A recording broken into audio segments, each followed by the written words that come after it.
All right, everyone. Hello. Hello, everyone out there on Facebook, Twitter, LinkedIn. Hello. It's so good to be here with you. Today, Jen and I are doing a pop up live for the Life, Love, and Money show. And today's topic is the Great Resignation and why today, right now, might be a great time for a career shift. So, so how you doing out there, Jen? I am doing great. It's beautiful and sunny out here in Southern California, even though it's chilly 62. Chilly 62. It's great though. I love it. I love it. How about over there in the DC area? Oh, well, it is, I think it's a bright and sunny 50, mid 50s. So we're doing great over here. It's not bad at all. And yeah, we always love, I'm trying to find us on LinkedIn so I make sure that I don't miss anything going on. So, okay. Good.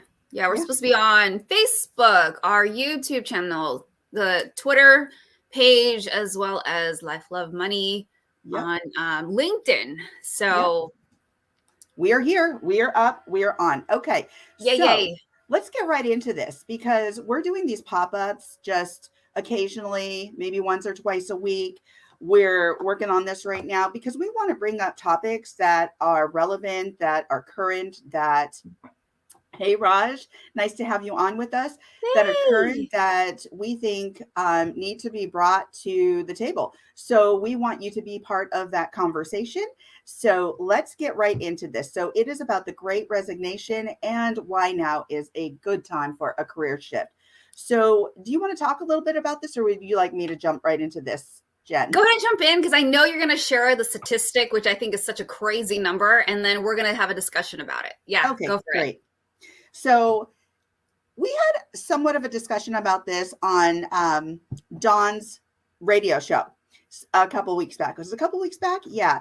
So we wanted to bring this up again because it's so important, and we're beginning a new year and there might be some opportunities out there for you. So just check out these stats, folks. In September of 2021, a record high number of 4.4 million people, or 3% of the United States workforce, quit their jobs in September of this year.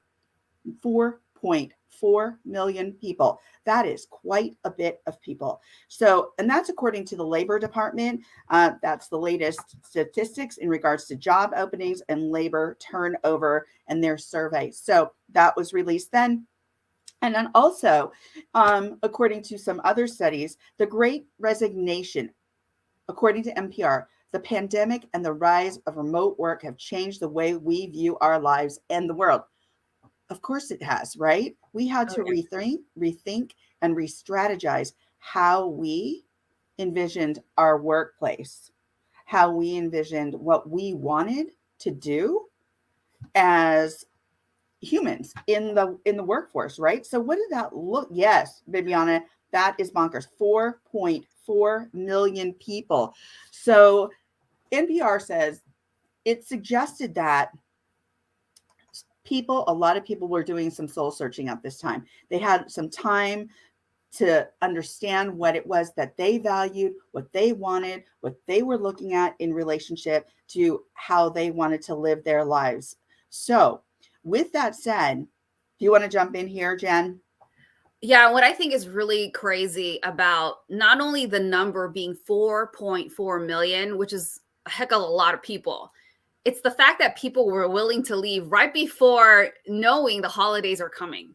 So when I look at that, it tells me that either they are unhappy, not finding joy in what they were doing, rethinking where they are in life right now, thinking about probably, am I doing the things that bring me joy every day? And I can only imagine so many of these questions that are passing through people's minds. But the fact that that many people decided to leave, which is why it's called the Great Resignation, decided to leave, and even knowing it's about a quarter away from the holidays, that is pretty bold. And I remember being in a position one time years ago, about 15 years ago, where I hated it so much. I had a micromanager. I couldn't stand it. And I remember at that time I was thinking like, I'm willing to take like half a pay cut. Like it was that bad. And so for people that are in this position where it's like, it must be that bad, where you're like, you know what, I don't care. I'm leaving. I'm going to finally do what I want for me, or finally discover, or finally take the jump, whatever that thing, it was probably, I'm finally going to do this.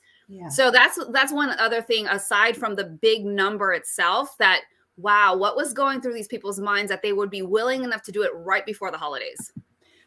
Exactly, Jen. That is such a good point. Now, according to time.com, Robert Reich, former U.S. Secretary of Labor in the Clinton administration, tells Time workers are burned out. They're fed up. They're fried. In the wake of so much hardship and illness and death during the past year, they're not going to take it anymore, essentially, is what he said. So that's telling me people are doing a lot of internal searching. They're really looking at what it is they want to do, what aligns with their values. Do you know that Target, one of these big chain stores, right? They rethought how they were doing things too, because they realized that last year when the world basically shut down and they did not have their workforce at work during the Thanksgiving holiday, this year they had made the commitment to their employees, to their workforce, that they were no longer going to be open on Thanksgiving. So they specifically shut down on Thanksgiving to listen to their employees, to value that time that they wanted to spend with their families. So I'm thinking that a lot of larger retailers are also rethinking how they're maybe, looking at their workforce. And it's great to do a employee survey and understand what their needs are, because that's how you're going to retain your workforce. Yeah. By appreciating them, by aligning with their values. Go ahead, Jen. I wanted to share what Bibiana just said. She said, someone told me my voice didn't matter and I was replaceable. Felt like it was time to fly. Have not looked back since. And that happens very often. And it's really sad. And I think one of the things that's been really crazy about this Great Resignation and all these people fleeing their jobs and positions, people have felt the same way that you have felt, Bibiana, where I'm not valued, I'm not appreciated. And what's so crazy is that these companies, whether big or small, didn't put value into their people, didn't put appreciation and acknowledgement behind their work. And so they left. And now a lot of places are like scrambling. They cannot find enough people to replace them or to take over the positions that have been that are still unfulfilled. And it's just like, man, if anything, I hope that if you are a boss, a business owner, an employer, whatever the case may be, that you take to heart how you are treating your people, because they're the backbone of how your company is running. And I've read a lot of self-improvement books and a lot of business books, and a lot of times it comes down to that, like all the dollars. So I'll give you an example. When this one factory, they had widgets and parts and screws and all kinds of things in the warehouse. And they didn't care. They didn't feel like their company, valued them. And so they even felt like they were being treated like children, like they had to punch in, punch out. They had to ask permission to use the phone. And what I found what was interesting was that there was a comparison. One of the employees said, this was an employee that was in the warehouse. He said, well, it makes us feel like the people in the office are, better than us, because they don't have to ask permission to use a phone. They don't have to, punch in, punch out. Like they're being treated like adults and respected. And so somebody came in to take over and did a reorganization within the company. And then they got rid of all those things that made these people feel little. And so the company morale in the warehouse area improved greatly. They valued every part. So there was no more loose pieces here and there, because they started realizing okay, they care about us. We're going to put more value and thought into the company. So they would carefully, intentionally pick up the pieces and put it away, even down to not having to, ask, can I borrow a tool, as if they were in preschool. And so within a couple, several months, the whole thing turned around, and then they just 10x'd their income, the business, everything. And it's just that kind of small move from management all the way down to how you treat your people, and it doesn't matter what department it is, makes such a huge difference. And it's sad that and because I've worked in warehouses before, And so I know what it feels like to do the hard labor, which I've done before, and also work in a manufacturing plant in the office. So because I've had that experience, I can see like, wow, there can feel like there's a separation from like, almost like a society and a class. And if you don't let people feel appreciated, no matter what department they're in, you're going to lose people. And the sad part is you're going to lose good people that if you just appreciated them, this wouldn't have happened. Absolutely. And I think a lot of these frontline industries are now having to rethink their value set, how they treat people, how they embrace others, what they value, what their workforce values. That's why it's important to survey and talk to those people that are working for you, because they are the ones that are bringing in the dough, right? So it's basically like, if you don't bring in the community. I was a community connector for so many years, and I love connecting people, absolutely love bringing people together. And what I found, Jen, many times was when I was working in community, trying to make a county-wide or community type change and create a program and implement that program wasn't going to go anywhere. If I didn't involve that community and bring that community to the table, that program wasn't going to go anywhere. So it was so crucial that I bring that community to the table so that I could hear what it was they were needing. Because if we just try and impose change on somebody where that's not really the change that they value or the change that they were looking for, it's not going to make a huge difference. So I think that we brought up some really great points here, because it is essential for these frontline industries. Because here's one of the things that has happened is that these frontline workers have really thought about, well, I can't work remotely. There are other people working remotely. How can I do this? How can I change the way that I live my life? How can I adapt my schedule to a schedule that's more meaningful and aligns with my time? What my valuable time. We all value our time, because what do we always say? Gosh, I don't feel like there's enough time in a day, right? Oh my goodness. I know. It's ironic how, and it's like crazy because when you're in an environment that you can't stand, like the time can't go any faster. Right. Or the opposite. Yeah. But what if you're in a situation where you're in a job where you don't feel valued? That's even going to, that just doesn't make the time go more slowly, but it makes you feel devalued. It makes you feel like, why am I even here? Questions, your goals as a person, your personal development, and it makes you wonder. And I think that people wondered a lot during this last year, about what they're doing, how their lives can change, how their lives can be more meaningful, and what they're doing relates to their core values. So let's get on to the second part of this question, because I think, and what we were going to talk about in relation to the Great Resignation, and why now is a great time to consider a possible career shift. And we're not necessarily saying leave your job. We're talking about two different things here. So I kind of want to get into this. Do you want me to go, or would you like to? Yeah, go ahead. Okay. So the two things that I like to talk about here are, when you're thinking about a career shift, we're not necessarily saying everybody's got to get up and leave their job. No, we are saying it is time. It's a great time to rethink what you're doing in your job. So if you're not happy in doing what you're doing, look at opportunities, look at potential opportunities for advancement or change, or to do something different. Look at and seek a mentor, perhaps. Maybe you can talk to people about how they can invest in your professional development. Maybe they've got courses or something they offer that you didn't know about. There are all kinds of ways that you can look inside the job that you're already working at and ask and kind of explore different options and opportunities. And I think sometimes we get like this, we get really tunnel vision on, well, I'm doing this day in, day out, day in, and you get to your job, you clock in, right? As you were saying, you clock in, you get to your job, and then the time goes by and you're like, oh my gosh, I didn't even ask, my supervisor, my manager, if there's this opportunity. I didn't see if they had offered mentorship, because there are a lot of places that do offer mentorship.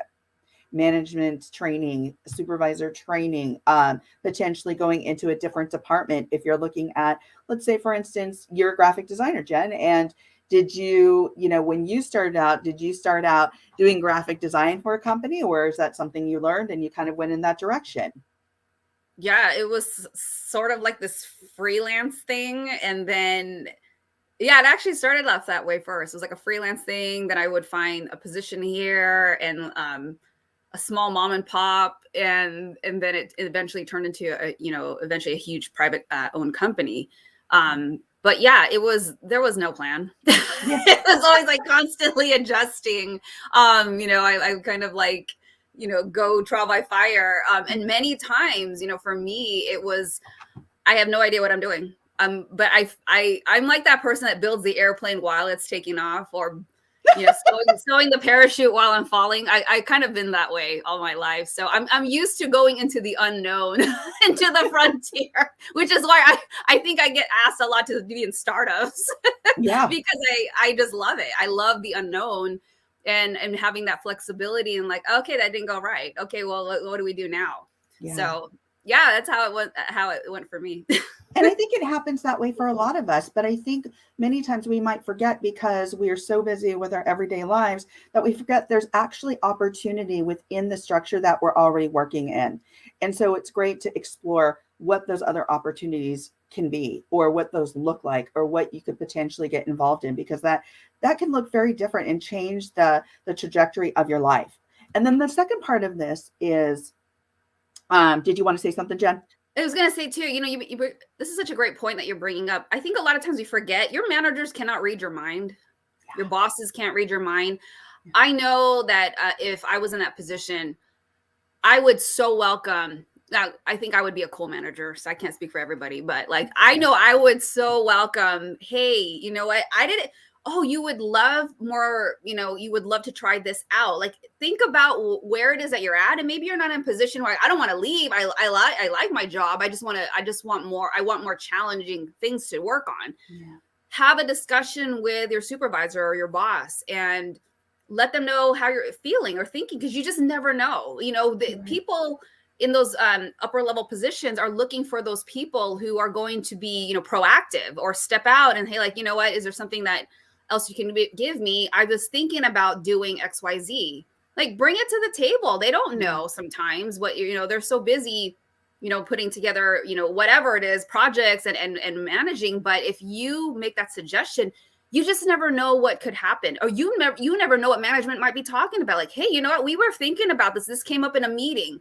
Yeah. And you will be like you'll get like first dibs, like, because you have already expressed interest. So I think this is an opportunity for you to speak up if you find yourself in that position where you're looking for something more challenging or more fulfilling. Oh, absolutely. So I want to give you a couple examples. So when I was working for private psych hospitals, and one of them, I was a director of 3 different departments. And I had this employee, and she came to me and she said, I want to do what you're doing. And I was like, okay, all right. So I talked to my bosses and I said, hey, I would like to give her, because she was, at the time, she was a mental health worker. And so that meant she took care of the patient's needs. She kind of followed them, watched them, those kinds of things. But I wanted her, since she was inquiring about my job, and there's certain levels to work up to that and so forth and so on. But I wanted her to experience what that looked like. I wanted her to know the daily responsibilities of what that looked like, so she could further explore how to get there, what that looked like, what steps she needed to take. And so she got to sit in on my meetings. She got to sit in some of my intakes and assessments, or if I was dealing with a crisis with some of my intake or a specialist. So it was really great that she came to me and asked for that opportunity, because I was so willing to say, yes, absolutely. Here's the thing. Everybody's job in a hospital, for me, where I work many times over, was important. If we didn't have the person who did the cleanup, we could go out of business, because we may not be meeting standards, cleanliness standards, and so forth and so on. So it's like, we absolutely had to have that happen, right? But it's like, I also wanted people to be able to have the opportunity to explore what they might feel like so passionate about, or that they wanted to explore but maybe didn't know a lot about. but said, hey, I want to be in your job. And what I think a lot of times people forget is there is work behind the scenes, and we see all this magic marketing, right, Jen? We know what Yes. that looks like. It's like, oh, you get this job or you've got that title, and all of a sudden you have got that big boat or house. That's not exactly how it works. Not No, for everybody unfortunately not. anyway. It takes a lot of work, right? And I want to be able to have people explore that. And if they come to me and say, I want that opportunity. So what that taught me too, Jen, is as a business owner, I love to go to universities and I love to go to their career days. And I love to offer opportunities for mentorship, because that also opens up that opportunity for that student to gain experience before they graduate.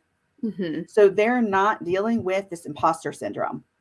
They Yeah. have experience when they get out of school. They have something to add to their resume. So I love doing that. So if you are a business owner, go look for opportunities where you can mentor other people. So it goes both ways, right? It's for the person that is looking for the job, but it's also for the business owner that potentially wants to help others. So, and support others in community. Okay, so the second part of this, because 4.4 million people have resigned, this great resignation, you know what that means? That means 4.4 million jobs are open. Right?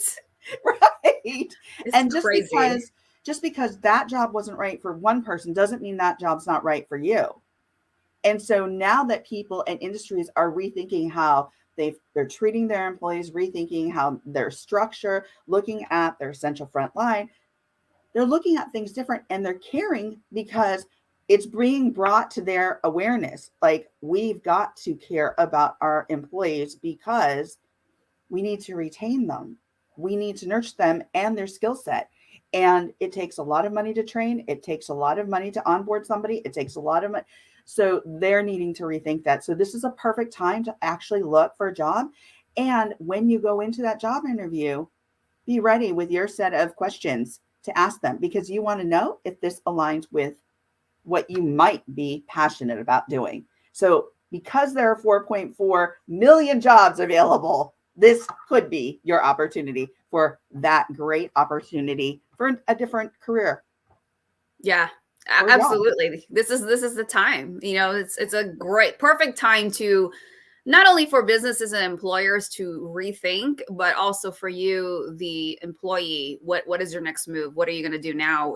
Are you going to go down the same path and figure out how you're going to elevate, or are you going to take a completely different road this time around? And how are you going to execute that plan? Absolutely. So again, these pop-ups will happen once a week, twice a week, but they're related to something that's happening in community, in various industries, in relation to life, love, money, emerging entrepreneurship. Jen and I are both coaches. Jen and I are both live show hosts for the Life, Love, and Money show, which happens live now here, as well as on Instagram. We have a weekly show that happens on Thursday on Instagram at the Life, Love, and Money show page. So with that said, if you ever have any questions for us, please feel free to DM us your questions, because on our Thursday show, we answer your questions. Anything else that I might be missing, Jen? Nope. Oh, This is awesome. Oh, go ahead. oh yes, one more thing. So we are also international lifestyle writers, and we do okay, and we do get published in articles, in periodicals all the time, in magazines, newspapers, you name it. And so we're always writing about various things related to life, love, money, entrepreneurship. And so if you want to check out those articles, please go to our website at thelifeloveandmoney.com. There Right we go, there. right there. All right. And you can also check out our YouTube page, because we do weekly videos on, again, something related to business, entrepreneurship, life, love, or money.